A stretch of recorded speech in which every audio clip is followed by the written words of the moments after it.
जय हिंद दोस्तों। मैं विकास भारद्वाज एक बार फिर आप सभी का मेरे इस वीडियो में स्वागत करता हूं। आरपीएफ रूल 70-72 के इस कोर्स में हम लोग चला रहे थे constitutional provision of official language. इससे संबंधित हम लोगों ने दो पार्ट पहले ही देख रखा है, यह तीसरा पार्ट है। और आज के कुछ महत्वपूर्ण आर्टिकल्स को देखेंगे जो कहीं ना कहीं ऑफिशियल लैंग्वेज से संबंधित है और आपके एग्जाम में सवाल के तौर पर दिख सकते हैं। इसी प्रकार के वीडियोस और कोर्स के लिए आप यूट्यूब पे जो है ज्वाइन कर सकते हैं। ज्वाइन करके आप वहाँ पर कोर्सेज को एक्सेस कर सकते हैं। उस कोर्सेज में सारी चीज़ों को सिलेबस वाइज पढ़ाया गया है, किसी भी प्रकार से कोई गार्बेज नहीं है। आप आसानी से सीधे से डायरेक्शनली तैयारी कर सकते हैं और अपने एग्जाम में सिलेक्शन पा सकते हैं। तो आइए अब अपने चलते हैं constitutional provision of official language के इस पार्ट पर। और इस पार्ट में हम लोग देखेंगे कि क्या कुछ महत्वपूर्ण जो है आर्टिकल्स हैं जहां से कि आपको सवाल आ सकते हैं। तो आज का हमारा जो पार्ट है वो संबंधित है चैप्टर 3 से, जो language of the supreme court और हाई कोर्ट ईटीसी बताता है। मतलब जो हमने आपको बताया कि 343 से 351 तक जो हमारा भाग 17 है, पार्ट 17 है इंडियन कॉन्स्टिट्यूशन का, जिसका संबंध जो है ऑफिशियल लैंग्वेज से है, उसको चार भागों में बांटा गया है, मतलब चार अध्यायों में बांटा गया है। दो अध्याय हम लोगों ने क्लियर कर लिया है। ये तीसरा अध्याय है जिसमें कि language of the supreme court और हाई कोर्ट के बारे में बताया गया है। दो ही आर्टिकल है इसमें, 348 349। उसको हम लोग डिटेल समझने का प्रयास करते हैं। सबसे पहला जो आर्टिकल 348 है, ये कहता है कि languages of the supreme court, high courts, act, bills etc. मतलब कोई भी सुप्रीम कोर्ट का जो लैंग्वेज क्या होगा, हाई कोर्ट्स का लैंग्वेज क्या होगा, अगर कोई एक्ट बनता है तो उसका लैंग्वेज क्या होगा, बिल्स बनता है उसका लैंग्वेज क्या होगा, और भी कोई रिगार्डिंग ऐसे प्रोविजंस हैं उसके लिए कौन से लैंग्वेज का प्रयोग किया जाएगा।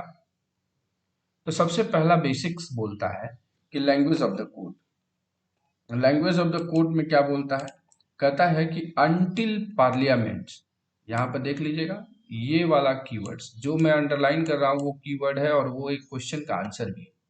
Until parliament provides otherwise by law the language used in supreme court proceedings और high court proceedings shall be English. मतलब जब तक पार्लियामेंट क्या करती है, कोई भी लॉ नहीं बना देती है, तब तक जो भी सुप्रीम कोर्ट और हाई कोर्ट की प्रोसीडिंग्स है, कार्यवाहियां हैं, वो किस में होंगी, वो सारी इंग्लिश में होंगी। आगे बोल रहा है कि क्या ये इंग्लिश में ही हो सकता है, नहीं, इसको हम लोग चेंज भी कर सकते हैं। उससे पहले कहता है authoritative text in English. Authoritative text क्या हुआ कि कुछ ऐसे कागजात निकालना जो किसी प्रकार से अथॉरिटी प्रदान करता है। तो इसमें कहता है कि बिल्स एंड अमेंडमेंट्स, ये जो है याद रखिएगा, आपको सवाल के तौर पर बन सकता है कि निम्नलिखित में से किन चीजों को सुप्रीम कोर्ट या हाई कोर्ट, ठीक है ना, किस अथॉरिटेटिव टेक्स्ट को इंग्लिश में निकाल सकती है। उसमें आपको ये ऑप्शंस में रहेंगे और एक इसमें से जो है वो नहीं वाला रहेगा और उस प्रकार से आपको सवाल पूछे जा सकते हैं। जो ऑब्जेक्टिव सीरीज हम लोग करेंगे तो उसमें भी इसकी चर्चा करेंगे। एग्जामिनेशन के डेट का जब डिक्लेरेशन हो जाएगा तो हम लोग सिर्फ ऑब्जेक्टिव के थ्रू ही हम लोग रिवीजन करेंगे पूरे चीज। बिल्स एंड अमेंडमेंट्स को हमको क्या करना है, पार्लियामेंट और स्टेट लेजिस्लेचर या अमेंडमेंट्स देयर टू, इन सबको हमको क्या करना है, इंग्लिश में ही क्या करना है, निकालना है, अंग्रेजी में निकालना है। दूसरा क्या है, दूसरा अथॉरिटेटिव टेक्स्ट है, चाहे कोई एक्ट्स हो या फिर ऑर्डिनेंस हो, कोई अधिनियम या अध्यादेश है तो एक्ट पास्ड बाय पार्लियामेंट और स्टेट लेजिस्लेचर या ऑर्डिनेंसेज इशू बाय प्रेसिडेंट और गवर्नर, इनको भी हमको किस में निकालना है, हमें इंग्लिश में निकालना है।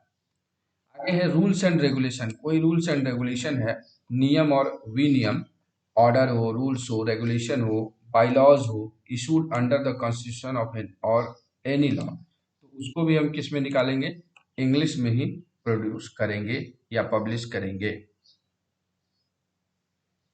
अब कहता है यूज ऑफ हिंदी और other language in high court. क्या हाई कोर्ट में हिंदी या अन्य भाषा का प्रयोग किया जा सकता है। इसके लिए जो पावर दिया तो कहता है द गवर्नर। हमेशा ध्यान रखिए, जैसे ही हाई कोर्ट्स की बात आएगी तो हम आ जाएंगे गवर्नर के पास, और सुप्रीम कोर्ट की बात होगी तो हम पहुंचेंगे प्रेसिडेंट के पास। कहता है कि गवर्नर ऑफ अ स्टेट में permit the use of Hindi, governor जो है हिंदी के प्रयोग की स्वीकृति दे सकता है उच्च न्यायालय की कार्यवाही में। ये देख लीजिएगा, सिर्फ प्रोसीडिंग में। Any official language of the state in high court proceeding with previous consent of the president, बिना प्रेसिडेंट के सहमति के गवर्नर भी जो है ये आदेश नहीं देगा, लेकिन गवर्नर आदेश देगा कि हाँ हिंदी या अन्य राज्य की जो ऑफिशियल लैंग्वेज है उसमें हम प्रोसीडिंग्स कर सकते हैं। समझ गए कि नहीं, कार्यवाही हो सकती है, लेकिन इसके अलावा जो चीज भी होगा, however judgments, decrees and order of high court shall continue to be in English. मतलब सिर्फ प्रोसीडिंग्स के लिए क्या हो सकता है, गवर्नर प्रायर परमिशन ले लेगा या प्रायर कंसेंट ले लेगा प्रेसिडेंट से, तो वो हिंदी या any official language of the state में करा सकता है। लेकिन लास्ट में जो जजमेंट होगा, जो डिक्री होगी, जो ऑर्डर होगा, वो सब किस में होगा, वो इंग्लिश में ही पब्लिश किया जाएगा। तो ये है हमारा यूज ऑफ हिंदी और other languages in high court, और ये सब 348 में हम लोग देख रहे हैं आर्टिकल में। अब समराइज कर दें या फिर एक ट्रांसलेशन भी बताया कि if state legislature use a language other than English in laws और official document and English translation published under the authority of the governor in the official gazette will be treated as the authoritative English text. अगर कोई विधानमंडल जो है राज्य का अंग्रेजी के अतिरिक्त अन्य भाषा का प्रयोग कर रहा है, तो राज्यपाल क्या करेगा, एक गैजेटी राजपत्र में प्रकाशित करके उसका अंग्रेजी अनुवाद भी जो है क्या करेगा, पब्लिश करेगा। शॉर्ट में अगर याद रखेंगे आर्टिकल 348 को, तो आर्टिकल 348 कोर्ट का लैंग्वेज क्या होना चाहिए, इंग्लिश होना चाहिए। किस पर अप्लाई होता है, तो सुप्रीम कोर्ट और हाई कोर्ट दोनों पे लागू होता है। High court other language use कर सकता है, उनको अलाउ मिल सकता है विद प्रेसिडेंट के कंसेंट से, गवर्नर पहले ही प्रायर परमिशन ले लेगा। और जजमेंट्स का लैंग्वेज क्या होगा, ऑलवेज इन इंग्लिश होगा। तो अथॉरिटेटिव टेक्स्ट वाले पॉइंट्स को आपको याद रखना है। Language of the supreme court में आपको इंग्लिश याद रखना है। हाई कोर्ट का क्या है कि हिंदी हो सकता है प्रोसीडिंग्स की, लेकिन गवर्नर क्या करेगा, प्रायर कंसेंट लेंगे प्रेसिडेंट से। तो ये कुछ ऐसे की पॉइंट्स हैं जिनसे आपको सवाल आ सकते हैं। अगला आर्टिकल आपको है article 349, special procedure for enactment of certain laws relating to language, भाषा संबंधी कुछ कानूनों के निर्माण हेतु विशेष प्रक्रिया। कहता है article 349 provides a special procedure for making law related to language. सीधी सी बात है, आर्टिकल 349 में बोला गया कि लॉ रिलेटेड जो है आप कोई भी क्या कर सकते हैं, कानून बना सकते हैं। क्यों इसकी आवश्यकता पड़ी, इसकी आवश्यकता इसलिए पड़ी क्योंकि कहा गया था during the first 15 years from the commencement of the constitution, no bill और amendment regarding the language mentioned in article 348(1) can be introduced in parliament without previous sanction of the president. तो 15 वर्ष तक हमको इंग्लिश को जो है क्या करना था, हमको राजभाषा ऑफिशियल लैंग्वेज के तौर पर प्रयोग करना था। अब 15 वर्ष के बाद क्या होगा, हमको उस पर एक कानून बनाना था। तो हमारा क्या हुआ, लॉज और ये सारी चीज इंग्लिश में आने थे, तो इस कारण से जो है प्रेसिडेंट के सैंक्शन के बाद ही जो है कुछ कानून स्पेशल प्रोसीड्यूर लाया जाएगा कि ताकि लैंग्वेज को बदला जाए। लेकिन हुआ क्या, कुछ नहीं, अभी भी इंग्लिश कंटिन्यू है, और यही इसमें बताने का प्रयास किया गया है। इसमें क्या है कि प्रेसिडेंट ऐसा नहीं कि अपने मन से कर देगा, इंग्लिश को हटा देगा। उसमें बोला कि president shell give sanction only after considering recommendation of official language commission under 344(1) और report of the parliamentary committee under article 344। जब तक ये अपनी सिफारिशें नहीं देंगे राष्ट्रपति को, तब तक राष्ट्रपति जो है भाषा संबंधित नए कानून के लिए कोई भी जो है प्रक्रिया नहीं करेगा।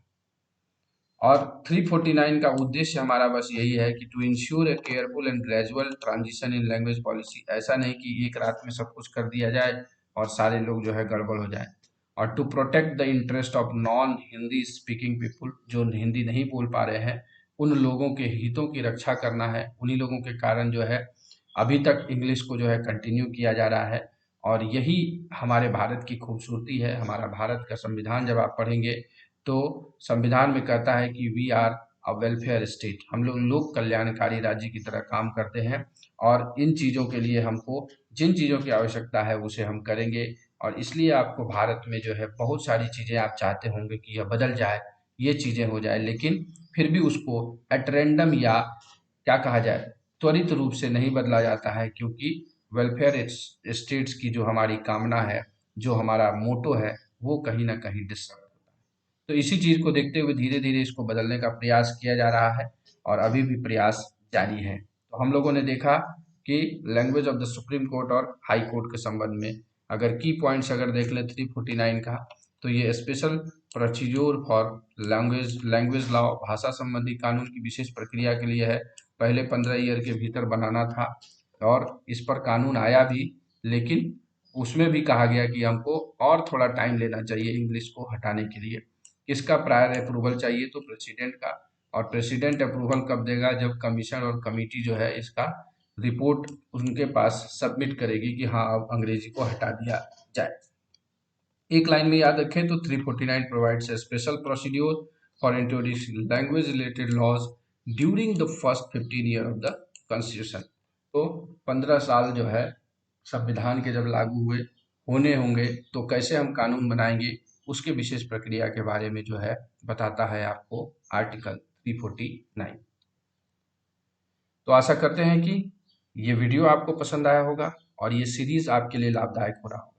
अगर आप इसी प्रकार के सीरीज और इस तरीके से तैयारी करना चाहते हैं तो ज़रूर यूट्यूब पर ज्वाइन कर लीजिएगा आप RPF rule 72 ASI sub inspector वाले ज्वाइन बटन को, मेंबरशिप को। वहाँ पर आपको बहुत सारी चीज़ें हमने पढ़ा रखी है और थोड़ा बहुत चीज़ें पढ़ाना है। माइनर एक्ट्स बचे हैं और वैसे ही माइनर एक्ट खत्म होगा तो आप समझिए कि आपके कोर्सेज कंप्लीट हो जाएंगे। आपका एग्ज़ाम बहुत जल्द होने वाला है, इसलिए हम थोड़ी सी स्पीड को बढ़ाने वाले हैं। तो चलिए इसी संदेश के साथ कि आप अपनी तैयारी में व्यस्त हैं, ज़िंदगी में मस्त हैं, इस वीडियो को ध्यानपूर्वक देखने के लिए आप सभी मित्रों का दिल से